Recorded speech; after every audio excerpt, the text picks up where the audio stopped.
Bonjour à tous et bienvenue pour cette nouvelle vidéo de déballage de boîtes pour Horror Arkham, le JCE.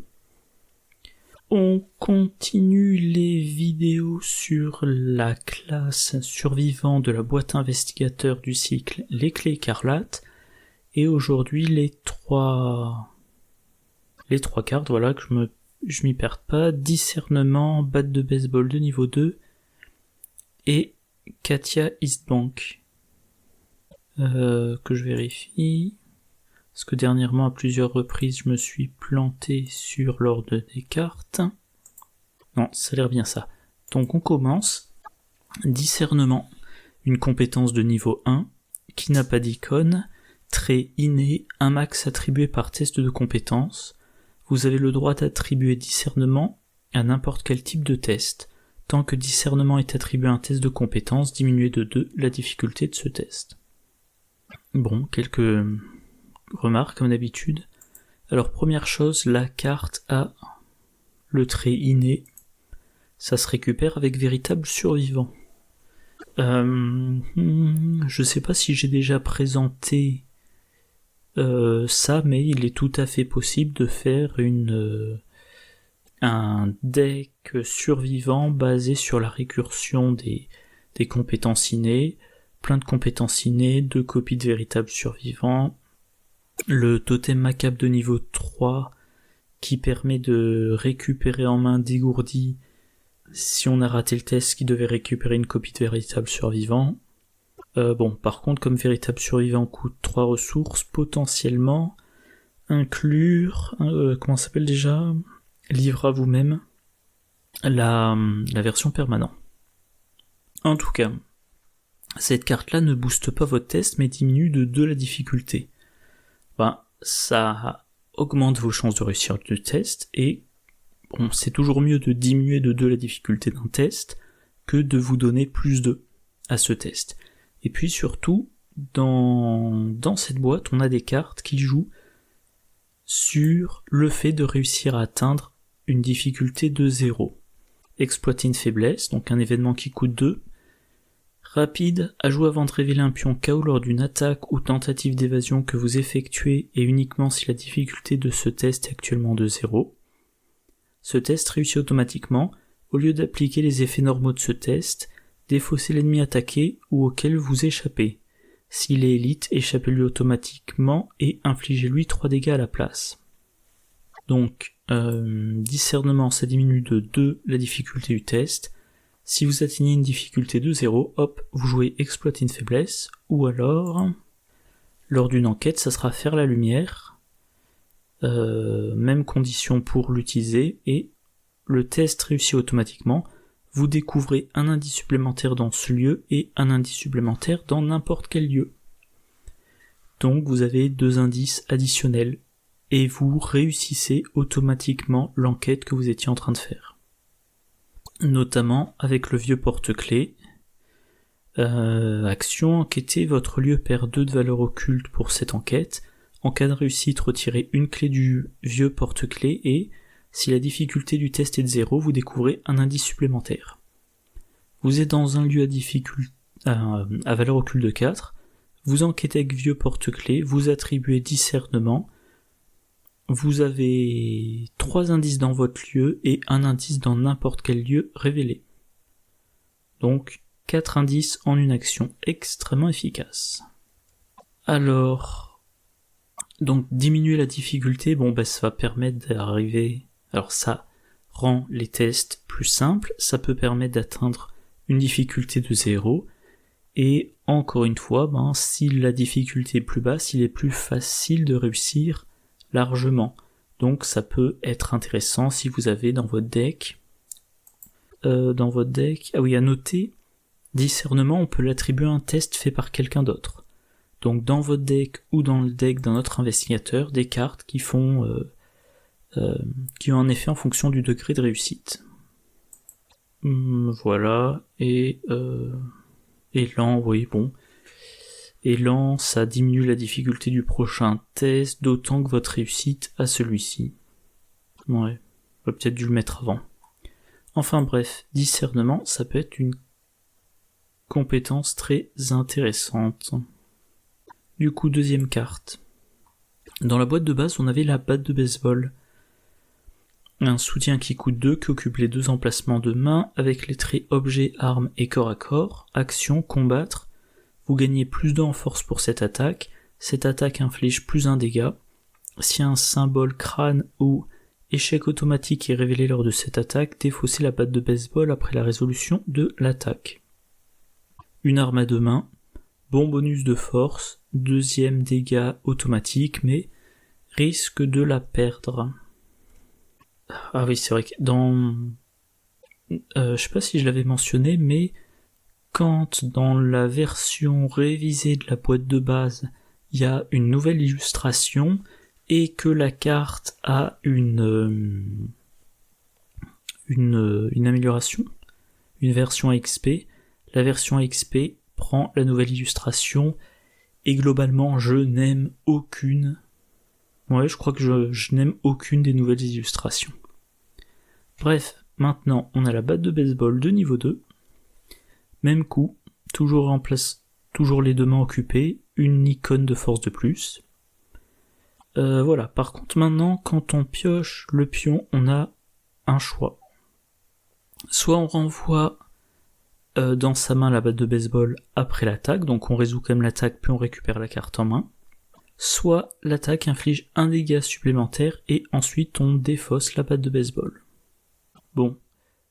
Alors, j'ai commencé par dire que je n'ai jamais, pour autant que je me souvienne, je n'ai jamais mis la batte de baseball dans un deck. Parce que quand la boîte de base est sortie, ok, c'était la seule arme disponible pour les survivants, mais moi j'ai commencé à jouer à Arkham régulièrement en février 2018, donc ça fait 5 ans à peu près, maintenant.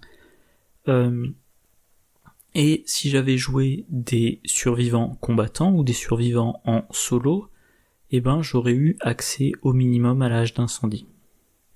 Mais je ne le faisais pas. À l'époque, je me disais je veux jouer un combattant, je veux jouer un gardien. Donc, quand j'aurais pu commencer à mettre la batte de baseball dans mes decks de combattants, il y avait déjà mieux. Et maintenant, entre le pool de cartes qui augmente et la diversité des investigateurs, si je veux jouer un survivant combattant, je peux par exemple jouer William Yorick et lui donner la machette et mettons le 45 automatique. Donc, batte de baseball, j'ai jamais considéré ça comme une possibilité. Voilà. Alors, maintenant, cette version de niveau 2. On n'a pas de bonus pour blesser. On a toujours que plus 2 en force. Mais plus 2 en force, ça va, c'est solide. Qu'est-ce que j'allais dire ? Voilà. Au lieu de la défausser, on la renvoie dans sa main. Ça veut dire qu'on n'a pas perdu son arme. Par contre, il faudra la rejouer. Ou alors, autre possibilité, on fait un 3e dégât, mais on la défausse. Alors, si vous la remontez dans votre main, vous pouvez utiliser Joël le Ravigile pour la remettre en jeu. Ça vous coûtera une ressource, mais au moins vous économisez l'action pour la rejouer. Ça peut être une bonne solution pour Preston Fairmont, parce que déjà évidemment il y a accès, mais comme il n'a pas accès aux cartes illicites, il y a tout un tas d'armes, d'armes de truands auxquelles il n'a pas accès.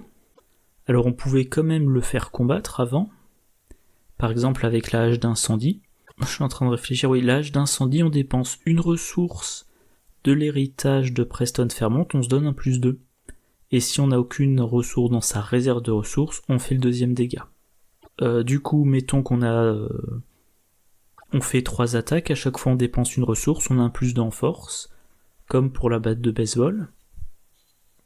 Mais on dépense des ressources. Par contre, avec la hache d'incendie, on peut éventuellement, si on n'a qu'une seule attaque à faire, dire je dépense 5 ressources, je crois pas qu'il y ait de limite, pour avoir un plus gros bonus. Mais, donc la batte de baseball de niveau 2 pour Preston Fairmont, ça peut faire le même bonus en dépensant moins de ressources. Ok. Et Preston Fairmont, encore une fois, il a joué le Ravigil pour rejouer sa batte de baseball. Dans un deck gardien biclassé survivant, ou survivant biclassé gardien, on peut avoir toujours sur ses gardes pour rejouer son arme, et donc compenser le fait qu'elle est remontée en main. Bon bah typiquement dans un deck William Yorick, sauf que William Yorick, après que vous avez vaincu un ennemi, jouez un soutien depuis votre pile de défausse en payant son coup. Donc en fait, William Yorick, il peut aussi choisir l'autre option. Il affronte un ennemi 3-3-3, il fait son attaque, il pioche un crâne mais il réussit l'attaque, et donc il choisit la deuxième option. Il dit je rajoute un 3e dégât, donc l'ennemi est vaincu, et après l'attaque je défausse la batte de baseball. Et comme il a vaincu un ennemi, après que vous l'avez vaincu, jouez un soutien depuis votre pile de défausse en payant son coup, limite d'une fois par round. Et du coup, il y a encore une fois un problème de timing à vérifier. Moi je dirais que ça, faudrait vérifier, mais je dirais que la réaction de William Yorick s'active d'abord. Il vainc l'ennemi, il joue un soutien depuis sa défausse, puis il finit de résoudre l'attaque, et après la fin de la résolution de l'attaque, il défausse la batte de baseball. Mais s'il a une batte de baseball en jeu, une dans la défausse, il peut les intervertir.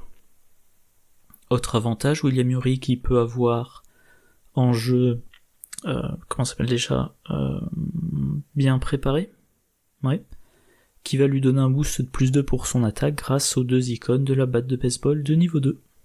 Voilà. Autre possibilité, récup de niveau 2. Après que vous avez réussi à enquêter avec une différence de 2 ou plus, inclinez récup, choisissez une carte objet dans votre pile de défausse et soit vous l'ajoutez à votre main, soit vous la jouez en payant son coup. Donc, vous avez perdu votre batte de baseball, vous réussissez une enquête de 2, vous payez 2, vous la rejouez. Alors le truc que moi je mentionne à chaque fois, c'est que je ne mets récup dans un deck que si mon deck est spécialisé en enquête. Et si mon deck est spécialisé en enquête, je vais pas mettre batte de baseball parce que batte de baseball ça demande de combattre avec sa force. Donc ça veut dire qu'il faudrait que mon deck soit bon en enquête et bon en intelligence a priori pour faire ses enquêtes et bon en combat, en force.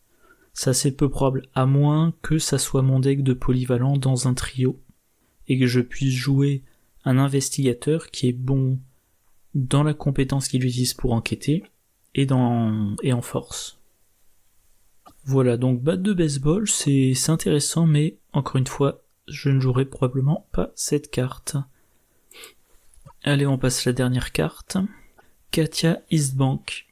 Un soutien de niveau 2 qui coûte 3, qui occupe un emplacement d'allié, 2 points de vie, 2 points de santé mentale, trait allié et érudit. Réaction, quand vous piochez une carte non faiblesse du dessus de votre deck, avant de résoudre n'importe lequel de ses effets, inclinez Katia Eastbank. Placez cette carte face cachée sous Katia Eastbank, limite de 5 cartes sous elle, piochez une nouvelle carte pour la remplacer. Action, piochez n'importe quelle carte sous Katia Eastbank. Ouais, il y a quelques commentaires. Elle est de niveau 2, 2 points de vie, 2 points de santé mentale, et son truc c'est vraiment de jouer avec la pioche. Vous devriez piocher une carte, par contre non faiblesse, et vous pouvez la mettre sous Katia Eastbank, puis piocher une carte. Donc vous regardez la carte du dessus de votre deck, vous dites ça m'intéresse pas maintenant, je vais espérer piocher mieux. Vous mettez la carte sous Katia Eastbank, vous piochez. Ok. Et la carte qui est sous Katia Eastbank, vous pouvez la piocher en payant une action. Donc Katia Eastbank, ne coûte pas d'action globalement, ne fait pas gagner d'action. C'est simplement que vous allez temporiser la pioche de certaines cartes. Vous devriez piocher la carte A, vous dites non, je la glisse sous Katia Eastbank et je pioche la carte B à la place. La carte B étant la nouvelle carte au-dessus de votre deck. Et plus tard, vous vous dites c'est maintenant que je veux la carte A, pour une action, je pioche la carte A. Action qui aurait pu vous permettre de piocher la carte sur le dessus de votre deck à la place. Ok. Donc si on met cette carte-là dans un deck, c'est parce qu'on a des cartes qu'on veut à des moments précis. En l'occurrence, dans cette boîte, on a les cartes dilemme.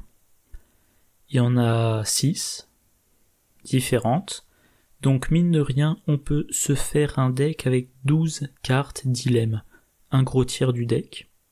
Et c'est vraiment le type de deck qui aura le plus l'utilité de Katia Eastbank. Alors j'en prends un exemple simple, voilà, prédateur ou proie, révélation, s'il n'y a aucun ennemi en jeu, piochez une carte, sinon vous devez décider, choisir une option. Donc si vous piochez ça à un moment où il n'y a pas d'ennemi en jeu, prédateur ou proie est résolu, ça vous fait simplement piocher une carte. Alors que sinon ça aurait pu avoir un effet de déplacement des investigateurs ou des ennemis. Du coup, quand vous piochez ça et qu'il n'y a pas d'ennemis, hop, vous le glissez sous Katia Eastbank. Et plus tard, quand il y aura au moins un ennemi en jeu, vous dites je dépense une action, je pioche prédateur ou proie et je le résous. Autre exemple, voilà, nature de la bête, révélez les 3 cartes du dessus deck rencontre, choisissez un investigateur qui pioche une des cartes révélées et défausse les autres. Ensuite, choisissez un investigateur qui découvre un indice dans n'importe quel lieu révélé. Et vous piochez nature de la bête, il n'y a aucun indice sur des lieux révélés, ça vous sert à rien maintenant, donc vous le mettez de côté. Et puis le fait de devoir piocher une carte rencontre, si dans votre équipe il y a un investigateur qui est chargé de la gestion du deck rencontre, il est probable que dans son deck il ait des cartes pour booster ses tests sur les cartes rencontre. Nature de la bête, vous le gardez pour le moment où il est le plus préparé pour les gérer. Voilà. Tiens, j'avais cité ça. Alors il y a un truc à noter, c'est important pour certaines combos. Les cartes qu'on met sous Katia Eastbank, avec l'action on les pioche. Voilà, dans un JCE les mots sont toujours importants, il n'y a pas marqué prenez une carte, il y a marqué piochez une carte. Donc cette action va déclencher tous les effets du style quand vous piochez une carte. Si sur une carte il n'y a pas marqué quand vous piochez cette carte depuis votre deck, quand vous la piochez depuis Katia Eastbank, vous l'avez pioché. Donc c'est la porte ouverte à certaines combos. Par exemple, écrit cryptique. Là, la version de niveau 2, ça coûte 0. Gagnez 3 ressources, 4 ressources à la place si vous avez au moins 10 cartes en main. Réaction, après avoir pioché les écrits cryptiques lors de votre tour, jouez-les. Et voilà. Phase d'entretien, vous piochez écrit cryptique. Vous vous dites, mince c'est bête, c'est la phase d'entretien, donc pour avoir les ressources il faudra que je le joue pour une action. Je vais à la place utiliser la réaction de Katia Eastbank. Je l'incline, je mets écrit cryptique sous elle, je pioche la carte suivante. À mon tour, pour une action, je pioche écrit cryptique, et il se résout, et potentiellement, avant de piocher écrit cryptique, je compte. Je me dis mince, je n'ai que 9 cartes en main, donc première action, je pioche. 8 cartes en main. Première action, je pioche, j'arrive à 9 cartes en main. Je reviens sur ce que je dis, oui, c'est bien ça. J'ai 9 cartes en main, donc c'est pas le bon moment pour jouer écrit cryptique, en tout cas, c'est pas le moment optimal. Donc première action de mon tour, je pioche une carte. Deuxième action, je pioche écrit cryptique sous Katia Eastbank. Je l'ai pioché pendant mon tour, donc je le joue sans dépenser d'action, et j'ai mes 4 ressources parce que j'ai 10 cartes en main. Voilà. Même chose pour vent du pouvoir. Placez 2 charges sur un soutien que vous contrôlez. Réaction, après avoir pioché vent du pouvoir lors de votre tour, jouez cette carte. Donc voilà, vent du pouvoir, je le pioche pendant la phase d'entretien, ça m'arrange pas, je le mets sous Katia Ace Bank, à mon tour, je le pioche sous Katia Ace Bank, et j'ai mes 2 charges sans dépenser d'action. Et un dernier exemple, issu de cette boîte, fin de route, un événement de niveau 0, qui coûte 0, rapide, à jouer lors de votre tour uniquement si l'intrigue finale est en jeu, piochez une carte, gagnez une ressource et gagnez une action supplémentaire. Retirez fin de route de la partie. Donc, début de partie, je devrais piocher ça. J'en ai pas besoin tout de suite. Donc je le glisse sous Katia Ace Bank. Je pioche une autre carte. Plus tard, on arrive au moment de la partie où l'intrigue finale est révélée. Et là, il va falloir que l'effet de Katia Ace Bank me force à dépenser une action, mais l'action, je la récupère et je pioche une carte, je gagne une ressource. Donc en mettant de côté fin de route, j'ai pioché à la place une carte qui avait plus de chances d'être utile en début de partie. Et en fin de partie, quand je peux jouer fin de route, voilà,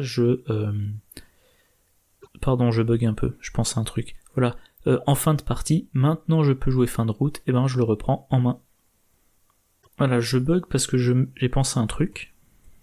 Parfois, il y a un truc auquel je pense pas pendant la préparation de la vidéo, et ça me vient pendant que j'enregistre. Du coup, je dois d'un côté suivre le fil de mes idées et parler dans le micro, et c'est pour ça que je donne l'impression d'être confus. Patrice Afaway. Ouais. Lors de chaque phase d'entretien, au lieu de piocher une carte, défaussez toutes les cartes non faiblesse de votre main et piochez jusqu'à avoir 5 cartes en main. Patrice Afaway, chaque fois que je la mentionne, je dis qu'il faut mettre dans son deck uniquement des cartes qui soient versatiles. C'est-à-dire que une carte qui va être bonne uniquement pour le cas où... qui va être bonne uniquement pour un cas super spécifique, vous la piochez, vous n'êtes pas dans ce cas super spécifique, vous aurez à la défausser avant d'avoir pu l'utiliser. Du coup, chaque fois que j'ai essayé de faire un deck Patrice Afaway, j'ai mis des cartes avec beaucoup d'icônes libres, ou des événements qui ont à la fois un effet intéressant et de bons icônes, mais on peut modérer un peu ça avec Katia Ace Bank, parce que avec Katia Ace Bank, si vous piochez une carte qui est vraiment spécifique pour une situation particulière, mais que vous avez mis dans votre deck parce que si vous entrez dans le cadre de ce cas spécifique, la carte est vraiment très forte, et voilà, vous glissez la carte sous Katia Ace Bank et vous l'aurez au bon moment. Et évidemment, là tout de suite, j'ai pas d'exemple en tête. Alors, il y a quand même un truc, je vais en profiter, il y a quand même un truc à mentionner, c'est que la récupération de cartes avec Katia Ace Bank, c'est une action. Donc potentiellement, vous allez vous prendre une attaque d'opportunité.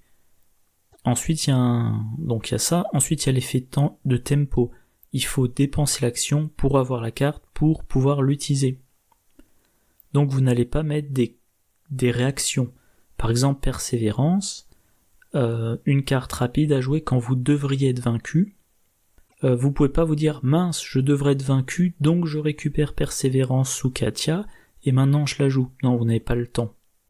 Donc les cartes autres que les dilemmes à glisser sous Katia, ça va être des cartes dont vous voyez venir l'utilité et qui vous laissent quand même la possibilité de dépenser l'action.